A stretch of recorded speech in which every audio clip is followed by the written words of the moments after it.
Cuando me hablaron de dar mi testimonio, ¿verdad? Pues comencé a pensar por dónde comienzo y qué digo, porque hay tantas cosas que decir. Dios ha hecho tantas cosas en mi vida, pero quizás debo comenzar por el principio. Y lo mejor que puedo decir es que verdaderamente eso de que Dios es quien sale a buscarnos es una gran realidad en mi vida, en la vida de cada uno de nosotros, pero yo sé a qué sabe eso y cómo luce eso. Porque había un momento en que yo me estaba dirigiendo en su dirección y yo realmente ni siquiera lo sabía, hasta el punto que ni siquiera estoy claro exactamente cuándo entré al reino de los cielos, y quizás eso le choque, y por mucho tiempo eso a mí me llamaba la atención y me hacía sentir hasta mal, hasta que comencé a oír a otras personas que habían ido delante de mí, a quien respetaban, que decían exactamente la misma cosa, y eso me da a mí una idea de que verdaderamente Él fue que hizo esa elección en algún momento de mi vida. Pero no hay duda de que Dios comenzó a buscarme, y cuando me casé con mi esposa en el año 81 no estábamos en ninguna iglesia, y sin embargo, y aquí usted va a comenzar a entender por qué yo dije lo que dije, no estábamos en ninguna iglesia, y sin embargo mi esposa era prácticamente atea en ese momento. Y yo duré un año orando por su conversión, y yo no estaba en ninguna iglesia.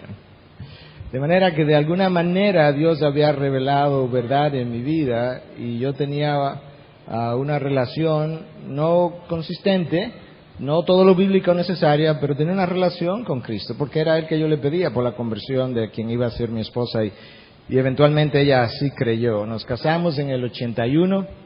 El 81 sí, nos fuimos en el 82 a Estados Unidos. Ahí como que resbalé un poquito, ¿verdad? Pero 22 de octubre del 81. Y nos fuimos a Estados Unidos en mayo del 82. Cuando llegamos allá, mi esposa estaba terminando todavía su carrera de medicina, y yo estaba comenzando mi carrera de medicina. Y ahí comenzó el trato de Dios conmigo. Yo me fui de este país sin saberlo, muy orgulloso en mi medicina, muy orgulloso en lo que yo creía que sabía, y en gran medida eso se debió a que desde que estaba en primero hasta que me gradué de la universidad siempre terminé en primer lugar, y aunque eso pudiera ser bueno, y fue bueno en un sentido, fue malo en otro sentido, alimentó mucho mi ego. Pero como Dios había comenzado a trabajar en mi vida, yo me voy habiendo pasado un examen médico en inglés, pero yo no tenía la facilidad de conversación, y por tanto no podía transmitir lo que yo había aprendido. Y no es que uno sepa tantísimo tampoco cuando tú comienzas a hacer tu especialidad, pero en tu orgullo tú siempre crees que sabes más de lo que sabes. Y ahí comencé a tener algunos problemas al transmitir, ¿verdad?, lo poco que quizás sabía. Y eso me hacía sentir peor, me hacía sentir medio estúpido, por no usar otra palabra. Y yo comencé a deprimirme, y literalmente me deprimí hasta el punto que yo llegaba a mi casa llorando. Mi esposa a veces me veía por la ventana. Vivíamos en un tercer piso, y por el parqueo ya me veía, yo venía llorando. Y estaba así de deprimido, pero esa era la mano de Dios detrás de mí. Y en medio de todo eso, tenía un hermano que era piloto, y él murió trágicamente en un accidente en Massachusetts. Y nosotros estábamos en Santo Domingo de vacaciones en el año 83, febrero del 83, cuando eso ocurrió. Él era el único creyente en ese momento, por lo menos la única persona que tenía una relación continua con Dios, y tenía una iglesia donde se congregaba y demás, y creíamos que él se había vuelto tan fanático que muchas veces ni lo queríamos oír. Pero él se despidió cuando salió en ese viaje, y nos dijo: nos vemos en un par de días, y yo más nunca lo volví a ver. Y eso chocó las vidas de nosotros. Y yo regresé a Estados Unidos porque estaba de vacaciones nada más, y tan pronto llegué a Estados Unidos decidí que yo iba a comenzar de nuevo a leer la palabra de Dios, lo cual yo había hecho intermitentemente a lo largo de mi adolescencia, y que yo iba a comenzar a leer la historia de la iglesia, porque yo no quería entrar en una iglesia donde me fueran a confundir una vez más. Yo había crecido en la iglesia católica, un hogar católico. Mi padre, aunque ahí fue donde nos criamos, me enseñó a leer la Biblia, e incluso me informó a lo largo del camino qué cosas no eran bíblicas que la iglesia pedía que se hicieran, qué cosas yo no debía hacer. Me enseñó a confesarme con Dios. Y yo tenía 11 años y medio cuando mi padre murió, pero ya me había enseñado a confesarme con Dios, y me había enseñado a hacer muchas cosas y no hacer muchas otras. Bueno, comencé de nuevo a leer la palabra, y comencé a leer la historia de la iglesia. Y comencé a ir a esta librería que pertenecía a una iglesia sin ningún interés de pertenecer a esa iglesia. Porque no quería entrar a una iglesia donde yo no supiera lo que era y que yo pudiera quedar engañado. Y después que tenía un tiempo leyendo ambas cosas paralelamente, la historia de la iglesia y la Biblia, un día le pregunto a la persona en la librería que qué denominación eran ellos. Y ella me dice que ellos eran non-denominational, sin denominación, lo cual yo no entendía exactamente lo que era, pero hay muchas iglesias bíblicas allá que se llaman Bible Church, iglesias bíblicas. Pero cuando ella dijo eso, no denominacional, yo miré a mi esposa y como yo no estaba en ninguna denominación, yo dije, pues eso soy yo. Yo pensaba que se trataba de ese tipo de personas. Y entonces decidimos ir el domingo a esa iglesia. Como Dios era quien estaba detrás de mí, resultó ser una iglesia muy bíblica, con una enorme librería extremadamente bíblica. Y yo comencé a comprar libros y a leer, Pero en ese momento yo no tenía idea de quién era quién, de manera que yo pude haber entrado en una muy mala librería y pude haber sido engañado incluso por los autores. ¿Qué sabía yo en ese momento quién era este y quién era aquel? Pero Dios me llevó a aquel lugar. Y cada autor que yo leí, eventualmente aprendí que era un hombre de Dios, un hombre bíblico, un hombre que posteriormente conocí que eran reconocidos entre los hombres de Dios. Y Dios fue formándome en ese lugar hasta el punto, posteriormente, después de algunos años, que nos trasladamos a otra iglesia porque nos mudamos. Y ya en esa iglesia, una iglesia más pequeña, entonces comencé a servir y eventualmente pues pasé a ser uno de los ancianos de la iglesia y en su debido tiempo incluso aquella iglesia tenía por debajo del pastor una cabeza de ancianos, lo llamaban un chairman. Pues por un año o dos estuve ahí como chairman del cuerpo de ancianos. Y en ese interino, Dios comenzó a mover mi corazón para irme al ministerio y dejar incluso, pensaba en ese momento, la medicina. Ahora estamos hablando del año 1992. Y yo hablé con Dios en oración un día y le dije, Señor, yo quiero dejar la medicina. Y yo me quiero ir al ministerio a tiempo completo. Pero yo me quiero quedar aquí, en Estados Unidos. Teníamos 12 años viviendo allá. No, 10 años en ese momento. Pero yo sé que tú no me vas a llamar a mí en una dirección y a mi esposa en otra. De manera que, como la palabra dice que el corazón del rey, en este caso de mi esposa también, está en tus manos, y tú lo puedes dirigir en cualquier dirección que tú quieras, yo voy a pedirte que tú me hables mañana a través de ella cuando yo hable con ella. Y si ella no está dispuesta a hacer esto, pues esa es tu voz. Y yo no lo voy a hacer. Y si ella está dispuesta, esa será tu voz y yo lo voy a hacer. Bueno, al otro día yo hablé con mi esposa y ella estaba totalmente en contra de que hiciéramos eso. Volví donde Dios esa noche y le dije, bueno, Señor, yo te oí, no tenía que ser tan duro, yo lo podía escuchar suavemente, pero no me molesté. No me molesté, ni siquiera pensé, Katy es poco espiritual, debía someterse a mí. No, porque aun si ella hubiese sido así, yo sé, el Dios que yo he conocido es un Dios soberano, que su corazón no puede impedir su trabajo. Y como mi oración fue que tomara su corazón y lo dirigiera en la dirección que Él quisiera, yo entendí que ese día esa era su dirección. Hice un trato, entre comillas, con varias comillas con el Señor, y mi trato fue simplemente, yo no voy a hablar de esto más. Y si tú me llamas, que tú me llames a través de mi esposa. En otras palabras, ella va a estar de acuerdo y la iniciativa vendrá de ella. Y si nunca en la vida, ya voy a mencionarlo, eso indicaría que tú nunca me llamaste. Yo tenía claro que yo no quería llamarme a mí mismo. A veces hay personas que se han llamado a sí mismos. Y tenía claro también que pudiera ser que Dios me estaba llamando, pero que no era el tiempo. Y muchas veces el problema nuestro es en discernir el tiempo. Moisés tuvo ese problema. Cuando Moisés mata al egipcio, cuando usted lee el libro de los Hechos, dice que Moisés entendió que por medio de esa acción Dios lo estaba llamando a liberar a su pueblo. Él tenía ya para ese entonces la idea del llamado, tenía el tiempo errado. Bueno, con esa idea yo hice ese trato con Dios. Y 2 años más tarde, nunca hablamos de eso de nuevo. Salimos de nuestra iglesia, el pastor juvenil de la iglesia era un brasileño, y me da una literatura en español, nada acerca de hacer ministerio, nada de ser misionero, nada de plantar iglesias.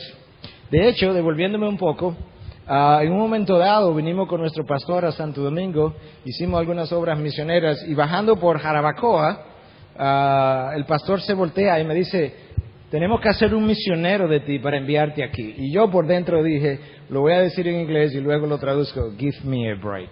Como quien dice, no, olvídate de eso. Porque yo no estaba pensando que yo venía para acá. Bueno, entonces esos 2 años pasaron, salimos de la iglesia, yo me siento en un sofá, yo estoy leyendo lo que me han dado, mi esposa está haciendo el almuerzo y me pasa por el lado y me dice, ¿qué es eso? Le explico, me dice, bueno, quizás tú debes chequear eso. Y yo dije, ¿chequear qué? Yo estoy desconectado, hace 2 años que no hemos hablado de ministerio. ¿Chequear qué? Y me dice, bueno, quizás es lo que debemos hacer. ¿Hacer qué? Porque esto tampoco habla de ser misionero, ni de plantar iglesia, ni ser pastor. Me dice, bueno, irnos al ministerio. Y yo estoy como, ¿cómo? Y yo le digo, pero tú tienes que hacer tu decisión primero. Me dice, no, ya yo la hice. Bueno, yo respiré hondo y digo, bueno, hay un problema ahora. No sé qué ella estaba pensando, a lo mejor ella iba a pensar que yo me había arrepentido. Pero en los últimos 2 años, del 92 al 94, habíamos venido a Santo Domingo varias veces en viajes misioneros, yo había predicado la palabra, y en esos 2 años creció en mí lo que no había, un amor enorme para predicar la palabra. Eso estaba, lo que no estaba era que fuera aquí.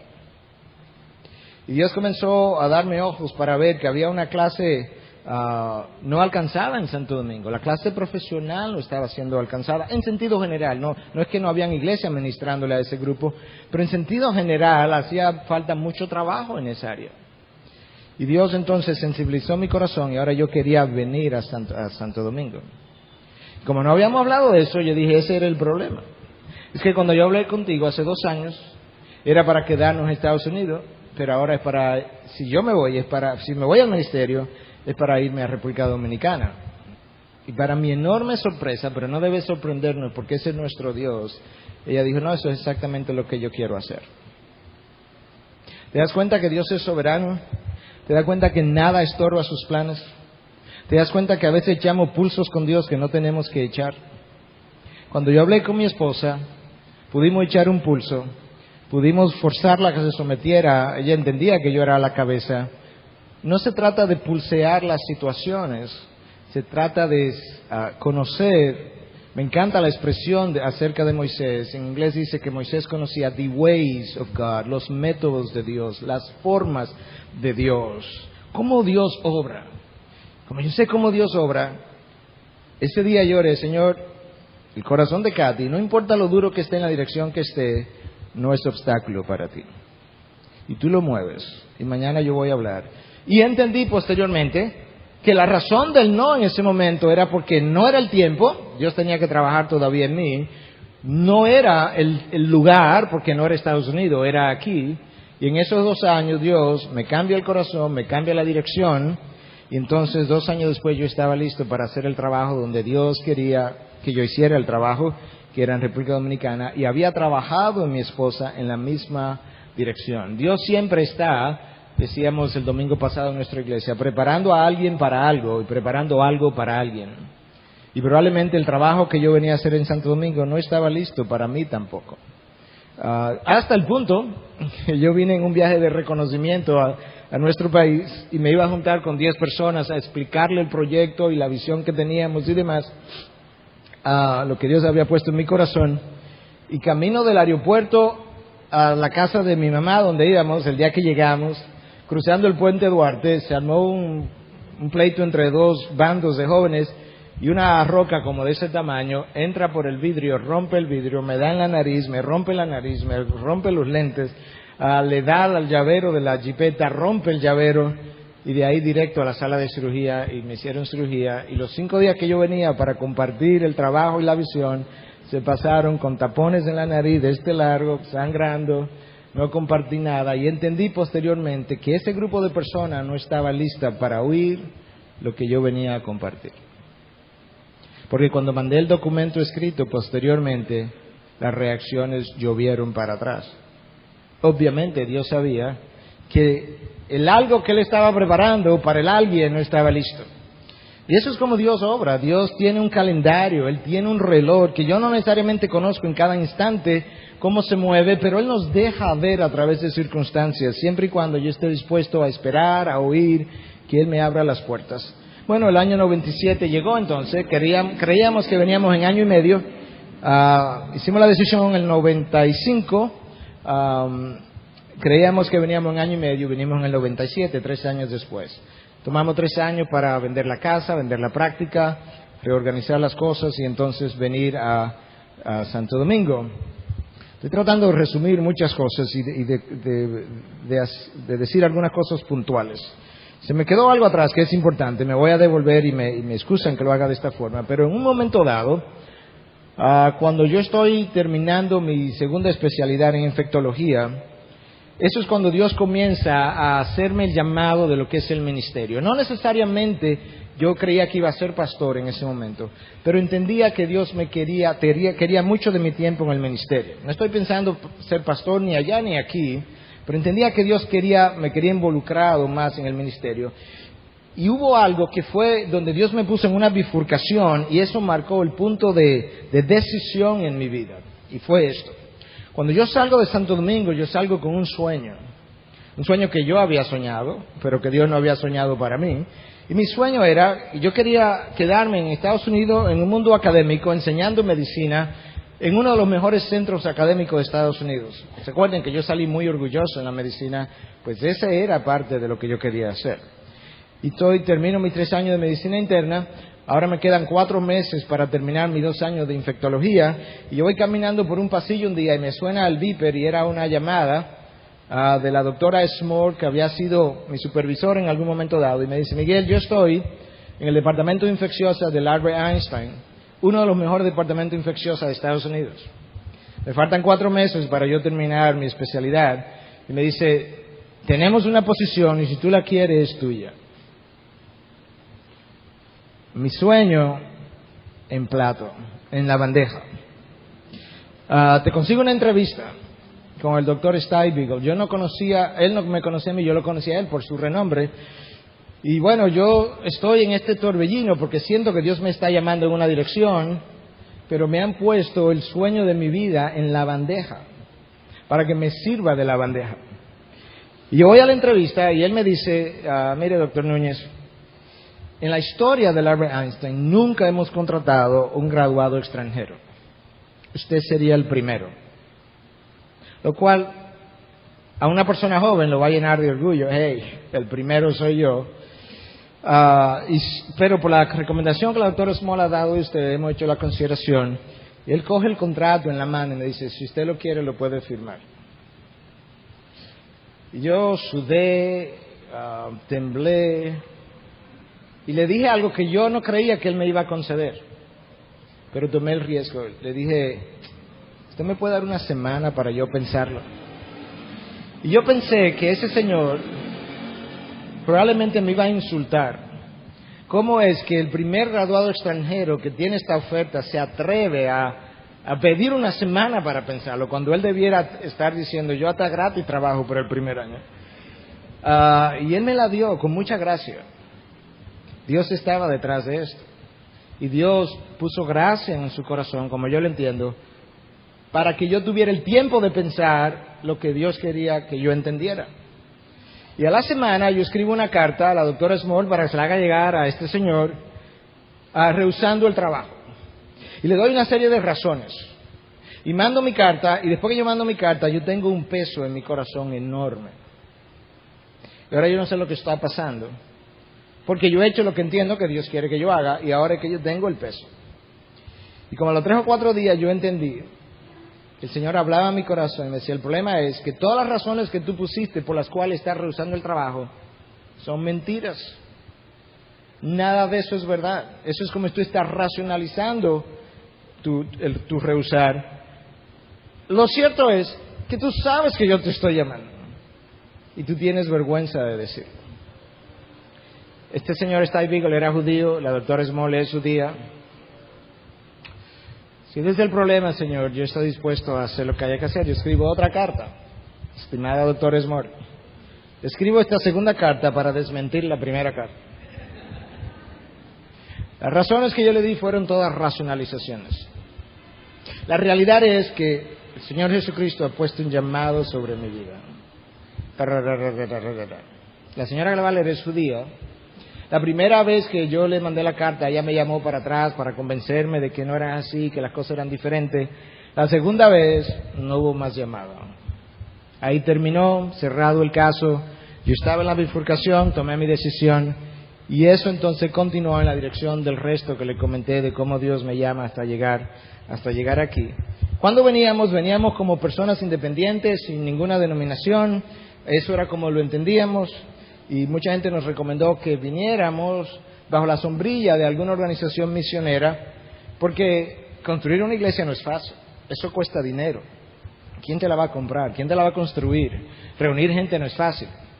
Y mi respuesta, mi esposa es testigo, siempre era la misma. Dice, oye, tú tienes toda la razón. Y la sabiduría convencional, eso es lo que dice. Pero honestamente, en oración no es lo que sentimos. Y yo no puedo ir en contra de lo que mi conciencia o nuestra conciencia nos dice. Pero mira qué es lo que yo entiendo. Que si verdaderamente Dios me está enviando, construir la iglesia no es mi problema, es de quien envía. ¿Cómo así? Bueno, tú tienes un hijo y tú le envías al supermercado para que te traiga 10 libras de azúcar. ¿De quién es el problema de que él tenga el dinero para traer el azúcar? ¿De él o tuyo? ¿De quién envía? El problema de quien va es ir y traer el azúcar, es obedecer, pero no es tener los recursos. Bueno, de esa misma manera yo entendí que si Dios me estaba enviando, mi problema de tener los recursos para hacer la iglesia, humanos y económicos, ese problema no es mío. Mi problema es obedecer. ¿Y qué yo tenía que hacer? Obedecer lo que yo entendía él me estaba diciendo. Ve. Y vinimos. Comenzamos a visitar iglesias, estoy midiendo mi tiempo, comenzamos a visitar iglesias para ver lo que estaban haciendo, cómo lo estaban haciendo. Y pasamos por esta iglesia que tenía el nombre Iglesia Bautista Internacional. Nosotros no veníamos en Estados Unidos de una iglesia bautista, veníamos de una iglesia Community Evangelical Free Church, o iglesia evangélica libre, que tiene una doctrina muy, muy similar. Pero entramos a esa iglesia el próximo domingo, el misionero que estaba nos saluda en inglés. Yo creo que quizás reconoció algo en la cara de mi esposa que nos saludó en inglés, pero para sorpresa nuestra el servicio era en inglés. Bueno, nos gustó. Y esa mañana oímos que el misionero recordaba que él se iba en 3 semanas y que iba a quedar un pastor interino. Bueno, fuimos al otro día, le visitamos, le dimos lo que habíamos escrito como la visión que Dios nos había dado al corazón para desarrollar y le presentamos nuestra confesión de fe y le dijimos, mira, como no tenemos un ministerio formal ahora mismo, lo que tenemos es un estudio bíblico, si le podemos ayudar en algo, aquí estaremos. Bueno, para acelerar el tiempo, comenzamos a enseñar en la escuela dominical. Al poco tiempo nos dijeron que esa iglesia independiente que creíamos que íbamos a formar, podíamos hacerla en el edificio gratis o podíamos hacerlo a través de la convención bautista. Me pareció la oferta tan magnánima, la confesión de fe era muy similar, el gobierno local es independiente de la convención, cada iglesia decide por sí sola lo que puede hacer y eso nos atrajo y comenzamos con ellos. Venía un pastor norteamericano misionero a pastorear la iglesia de habla de inglés. A los 2 meses el pastor llama que ellos no vienen. Entonces me abordan y me preguntan que si estoy dispuesto a pastorear la iglesia en inglés. Yo le dije que sí, siempre y cuando no interfiriera con el trabajo hispano, porque a eso era que habíamos venido. Entonces comenzamos ahí en el año 98, enero. Yo predicaba en inglés primero y luego predicaba en español. Y la escuela dominical en inglés era entre un culto, antes del culto en inglés. En principio no teníamos ni espacio para una escuela dominical en español y para no cansar la historia, el trabajo hispano creció y creció y creció y creció y lo que comenzó con 15 personas en nuestro hogar se fue convirtiendo en algo cada vez más grande. Tuvimos que salir de donde estábamos, vendimos esa propiedad, ahora estamos en otro lugar, en el 3er piso del Colegio Educativo Los Prados, que nos facilitaron un lugar. De nuevo, la mano de Dios, porque cuando estábamos ahí decíamos, ¿y para dónde vamos? Alquilar un hotel toda la semana, eso es un problema, no hay el local adecuado. De repente, los dueños de este colegio vinieron y me mandaron a decir con alguien que dice doña Nilda y don Manuel, que algunos de ustedes conocen, que si tú quieres la parte de arriba del colegio, que eso es tuyo. No regalado, pero que lo puedes usar gratuitamente, por el tiempo que quieran. Yo cuando me lo dijeron dije, ay, un tercer piso, ay no, olvídate de eso. En mi interior, pero tenía que estar agradecido por la oferta. Pero esa misma semana yo tuve que ir el viernes al colegio a una actividad de un misionero amigo, a algo que ellos estaban haciendo, y don Manuel me encuentra en el patio y me dice, pastor, ya que usted está aquí, déjeme enseñarle allá arriba. Y yo dije, bueno, yo voy a ir por complacerlo, pero este no va a ser el lugar. Y cuando entramos al lugar, yo dije, wow, este es el lugar. Y había una parte, la mitad, que era una azotea, la otra mitad estaba cerrada. Para no cansar la historia, la cerramos, la acondicionamos, el lugar coge más de 600 personas. Comenzamos un culto, se llenó ese culto, comenzamos un segundo culto, se llenó ese segundo culto. Y ahora estamos buscando propiedad de nuevo, porque no cabemos. El domingo pasado, en el segundo culto, habían casi 900 personas, contando los niños. Y ahora eso nos ha forzado, lamentablemente, que a partir de marzo, bueno, lamentablemente, afortunadamente, son dolores de crecimiento bueno, tendremos en la mañana culto a las 8, a las 10 y a las 12, para poder acomodar la cantidad de personas. Si usted conoce de alguna propiedad en Santo Domingo, que el pastor Núñez no quiera ir a ver, no le haga caso, llame a otra persona, vayan a ver, porque usted no sabe, a lo mejor esa es la propiedad. Pero estamos buscando algo donde Dios nos quiera llevar. Bueno, todo ha sido obra de su gracia, de su mano, de su guianza. Cuando nos hemos dado cuenta, ya Él iba delante de nosotros. Cuando creíamos que no íbamos, van a excusar a mi esposa, pero somos médicos los dos y estamos todavía de llamada. Y ella tiene ambos celulares y probablemente eso es lo que ha ocurrido, que tuvo que salir. Bueno, ahí donde estamos. Y le damos muchas gracias a Dios por el trabajo que está haciendo. Hoy me acompañan algunos miembros de la congregación que ayer fueron introducidos y, bueno, si se pueden poner de pie 2 segundos. Yo sé que quizás no le gusta mucho hacer esto, pero ahí están ellos. Le doy gracias a ellos por sus vidas, por acompañarnos, por el amor que nos profesan, por el amor que Dios ha puesto en nosotros por ellos. Ayer estaba también Héctor Hijo, que es pastor asociado, Luis, que está aquí, es pastor administrativo. Tenemos algunos de los diáconos. Nosotros tenemos pastores, ancianos y diáconos. Nuestros ancianos son como sus diáconos. Pero tenemos también diaconisas en el sentido de Febe, en Romanos 16, que habla de que era diaconisa, que trabajan con las mujeres, trabajan con los niños. Esa es nuestra historia. Son las 10:10.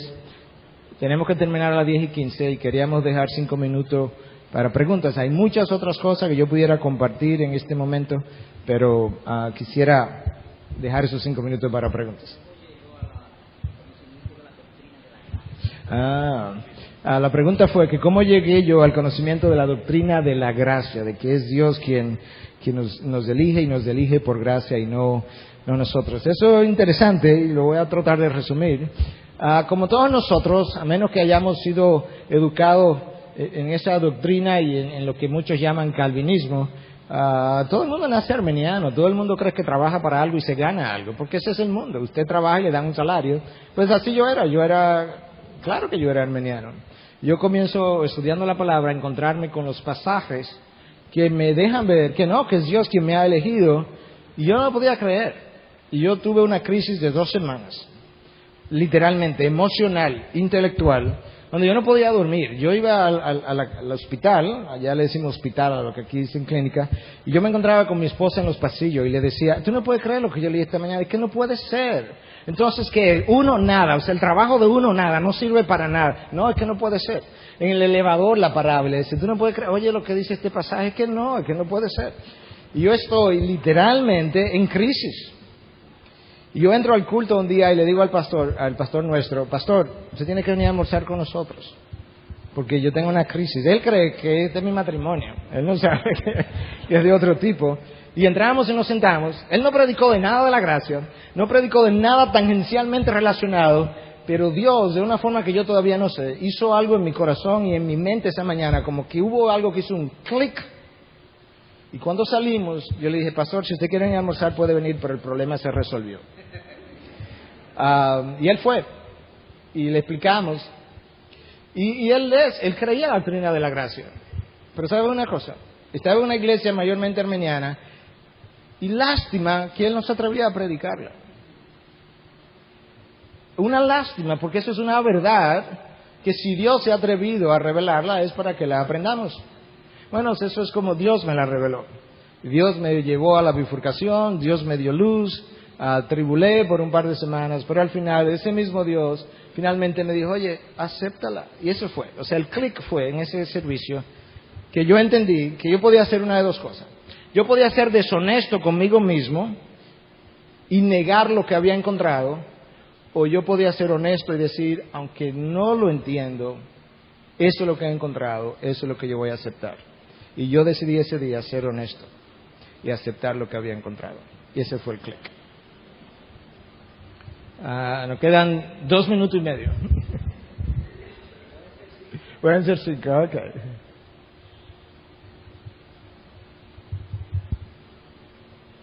Bueno, hable ahora o calle para siempre.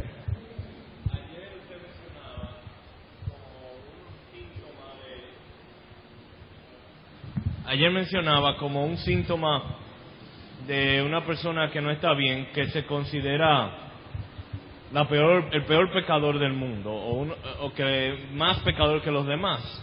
Pero al mismo tiempo yo sé que usted estaría de acuerdo que uno debe tener un sentido de su pecado. El apóstol Pablo habla de que él entre los pecadores era el primero. Entonces, ¿cómo usted hablaría de un balance que uno debe tener? De uno considerarse el primero de los pecadores y con lo que usted dijo ayer. Yo creo que en el contexto, no recuerdo exactamente con las palabras que lo dije, pero creo que en el contexto lo que dije fue que en un momento dado nosotros nos llegamos a considerar basura y decía, Dios no hace basura, o sea que algún valor yo tengo que tener porque soy creación de Dios.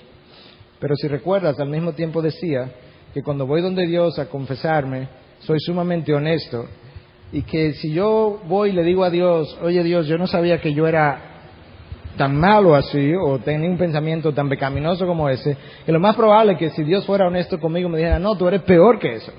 Entonces yo creo que el balance está en conocer por un lado, yo saber que tengo un valor por ser creación de Dios, no porque yo lo tenga, sino porque quien me ha creado es un ser de propósito y que lo que crea tiene un valor por el creador. Lo que le da el valor es la persona a quien yo le pertenezco en ese sentido. Es como, yo lo ilustro de esta forma, los palitos de jugar golf de John F. Kennedy lo vendieron por $662,000. Palito de darle a una bolita. Pero esos palitos, él lo compró a $50 o $100 en cualquier tienda y de repente suben de valor por la asociación con el nombre. Entonces, el valor la tenemos por nuestra asociación con el nombre de Dios. Entonces, eso es por un lado, porque puedo sentirme que valgo tan poco que entonces no tengo ninguna estima propia. El balance de eso es conocer, sí, que somos pecadores y que, como decía Isaías, somos hombres que habitamos en medio de un pueblo pecador, de labios inmundos, y aceptar nuestra naturaleza pecadora. A veces el problema que tenemos es que no aceptamos nuestra naturaleza pecadora y nos martillamos y nos martillamos y nos martillamos, cuando en realidad tengo que aceptar mi naturaleza pecadora, ir donde Dios y decir, Dios, así es que yo soy. Obviamente, si lo hice, así es que yo soy. Pero gracias que siendo así tú me has amado como yo soy y me amas tanto para no dejarme como yo soy, para que me sigas cambiando. Entonces ese es como el balance y la línea que quería buscar ayer o encontrar. Quiero preguntar si tienen hijos, edades de sus hijos y si tienen entendimiento o discernimiento, cómo han asimilado la incorporación de los padres en el camino de Dios. Ok, no tenemos hijos. Mencionaba ayer que el hijo de la persona que trabaja con nosotros, Alberto, no es nuestro hijo propiamente dicho, porque no queremos en ningún momento robar el lugar de su madre. Su madre vive con nosotros. Pero es alguien a quien hemos estado criando, en cierta manera, y educando. Yo no creo que a su edad, él tiene 13 años, él va con nosotros a la iglesia y demás. Yo no creo todavía que él entiende lo que es la salvación, aunque he hablado con él en un par de ocasiones, y aunque él asiente con la cabeza que sí, yo no estoy convencido del todo, honestamente, de esa realidad. Él ha estado en un programa, lo que es Awana en Estados Unidos, que es Oanza para niños, donde se le instruye en la palabra semanalmente. Y yo espero y oramos que Dios le dé más iluminación hacia adelante para que él pueda encontrarla. Pero no tenemos hijos. Por lo menos biológicos o espirituales tenemos muchos.